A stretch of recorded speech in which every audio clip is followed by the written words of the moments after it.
Y December month is very dangerous for every traders due to tax loss harvesting. ಈ time ಒಳಗಡೆ ನಾವು ಯಾವುದೇ trade ತೊಗೊಳಕ್ಕೆ ಹೋದ್ರೂ ಲೋವರ್ ಟೈಮ್ ಫ್ರೇಮ್ ಒಳಗಡೆ ಭಾಳ ಈಸಿಯಾಗಿ ನಾವು ಟ್ರ್ಯಾಪ್ ಆಗ್ತೀವಿ. ಸೊ ಈ ಟೈಮ್ ಒಳಗಡೆ ಯಾವ ಥರ ಟ್ರೇಡ್ ಮಾಡಬೇಕು ಅನ್ನೋದು ಒಂದು ಸಿಂಪಲ್ ಪ್ರೈಸ್ ಆಕ್ಷನ್ ಲಾಜಿಕ್ ಹೇಳ್ತೀನಿ. ಫಟಾಫಟ್ ಅಕೌಂಟ್ನ ಫಾಲೋ ಮಾಡ್ಕೊಂಡು ರೀಲ್ನ ಸೇವ್ ಮಾಡ್ಕೊಳ್ಳಿ. ನಾವು ನಿನ್ನೆ ಮಾಡಿರೋ ಗೋಲ್ಡ್ ಟ್ರೇಡ್ ಇದು 5 ಮಿನಿಟ್ಸ್ ಟೈಮ್ ಫ್ರೇಮಲ್ಲಿರೋ ಗೋಲ್ಡ್. ಸಿಂಪಲ್ ಲಾಜಿಕ್ ಏನೂ ಇಲ್ಲ.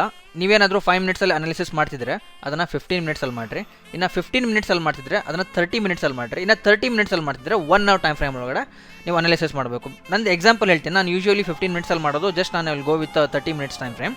ನನಗಿಲ್ಲಿ ಮೇಜರಾಗಿ ಒಂದು ರೆಸಿಸ್ಟೆನ್ಸ್ ಇತ್ತು. ಮೊದಲನೇದಾಗಿ ಒಂದು ಗ್ರೀನ್ ಕ್ಯಾಂಡಲ್ ಇಲ್ಲಿ ಕ್ಲೋಸಿಂಗ್, ರೆಡ್ ಕ್ಯಾಂಡಲ್ ಒಂದು ಓಪನ್, ಒಂದು ಗ್ರೀನ್ ಕ್ಯಾಂಡಲ್ ಇಲ್ಲಿ closing. Every candle same point same ಪ್ರೈಸಿಗೆ ನಮಗೆ ಆಲ್ಮೋಸ್ಟ್ ಇಲ್ಲಿ ಕ್ಲೋಸಿಂಗ್ ಮತ್ತು ಓಪನ್ ಆಗಿರೋದು. ಸ್ವಲ್ಪ ರೀಫೈನಿಗೋಸ್ಕರ 15 ಮಿನಿಟ್ಸಲ್ಲಿ ನೋಡಿದಾಗ ಆ್ಯಸ್ ಯೂಶ್ವಲ್ ನನಗೆ ಸೇಮ್ ಅದೇ ಥರ ಇಲ್ಲಿ 3 ಕ್ಯಾಂಡಲ್ ಓಪನಿಂಗ್ ಕ್ಲೋಸ್ ಆಗಿರೋದಿಲ್ಲಿ.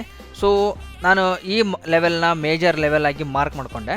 ಇನ್ನು ಸ್ವಲ್ಪ ಲೋವರ್ ಟೈಮ್ ಫ್ರೇಮಿಗೆ ಹೋಗಿ ಅಲ್ಲಿ ನೀವು ಹಿಡಿಬೇಕಾಗಿರೋದು ಒಂದು ಫೇಕ್ ಬ್ರೇಕ್ಔಟ್. 5 ಮಿನಿಟ್ಸ್ ಟೈಮ್ ಫ್ರೇಮಲ್ಲಿ ಆಗಿರೋ ಒಂದು ಫೇಕ್ ಬ್ರೇಕ್ಔಟ್ ಜೊತೆಗೆ ಒಂದು ಪ್ರೈಸ್ ಆಕ್ಷನ್ ಆಗಿರೋ ಝೋನ್ ಇದು. ಆ ಝೋನ್ ನಾನು ಒಂದು ಪ್ರೀವಿಯಸ್ ಸ್ವಿಂಗ್ ಹೈನ ಮಾರ್ಕ್ ಮಾಡಿಕೊಂಡೆ. ಸಿಂಪಲ್ಲಾಗಿ ಮಾಡಬೇಕಾಗಿರೋದು ಇಷ್ಟ. ಹೈಯರ್ ಟೈಮ್ ಫ್ರೇಮ್ ಒಳಗಡೆ ಒಂದು ರೆಸಿಸ್ಟೆನ್ಸ್ ಅವ್ರ ಸಪೋರ್ಟ್ನ ಮಾರ್ಕ್ ಮಾಡ್ಕೋಬೇಕು. ಅದು ಬ್ರೇಕ್ಔಟ್ ಫೇಕ್ ಬ್ರೇಕ್ಔಟ್ ಎಲ್ಲಿರುತ್ತೋ ಆ ಬ್ರೇಕ್ಔಟಿಗೆ ಒಂದು ಲೈನ್ನ ಹಾಕೋಬೇಕು. ಇನ್ನು ಜೊತೆಗೆ ಹೈಯರ್ ಟೈಮ್ ಫ್ರೇಮ್ ಅಂದರೆ 15 ಮಿನಿಟ್ಸ್ ಅವ್ರು 30 ಮಿನಿಟ್ಸ್ ಒಳಗಡೆ ಕ್ಲೋಸಿಂಗ್ ಕೊಡಬೇಕು ನಮಗೆ, ಅಷ್ಟೇ ಸಿಂಪಲ್ಲಾಗಿ. 15 ಮಿನಿಟ್ಸ್ ಅಥವಾ 30 ಮಿನಿಟ್ಸ್ ಒಳಗಡೆ ಕ್ಲೋಸಿಂಗ್ ಕೊಡ್ತಪ್ಪ ಅಂದರೆ ಆಮೇಲೆ ನಾವು ಎಂಟ್ರಿ ಮಾಡ್ಕೋಬೇಕು. This is simple. ಇಲ್ಲಿ 15 ಮಿನಿಟ್ಸ್ ಒಳಗಡೆ ಮೇಲ್ಗಡೆ ಕ್ಲೋಸಿಂಗ್ ಕೊಟ್ಬಿಡ್ತು ಮಾರ್ಕೆಟ್.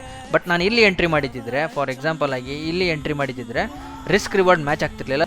ಇನ್ನೂ ಸ್ವಲ್ಪ ಲೋವರ್ ಟೈಮ್ ಫ್ರೇಮಿಗೆ ಬಂದು 5 ಮಿನಿಟ್ಸ್ ಒಳಗಡೆ ಒಂದು ಪುಲ್ ಬ್ಯಾಕ್ ಬರಲೇಬೇಕು. ಮಾರ್ಕೆಟ್ ಈ ಮೇಲ್ಗಡೆ ಕ್ಲೋಸಿಂಗ್ ಕೊಟ್ಟಿದ್ದಪ್ಪ ಅಂದರೆ ಗೋಲ್ಡ್ ಯೂಶ್ವಲಿ ಪುಲ್ ಬ್ಯಾಕಿಗೆ ಬರಲೇಬೇಕು. ಈ ಪುಲ್ ಬ್ಯಾಕಿಗೆ ಮತ್ತೆ ಹಾಗೆ ಎಂಟ್ರಿ ಮಾಡಿಕೊಂಡೆ. ಅದಾದಮೇಲೆ ಫಟಾಫಟ್ 4 ಕ್ಯಾಂಡಲ್ಗೆ target done guys. This is December month logic. Higher time frame analysis ಮಾಡಬೇಕು. ಹೈಯರ್ ಟೈಮ್ ಫ್ರೇಮ್ ಕ್ಲೋಸಿಂಗ್ ಆದಮೇಲೆ ಎಂಟ್ರಿ ಮಾಡಬೇಕು.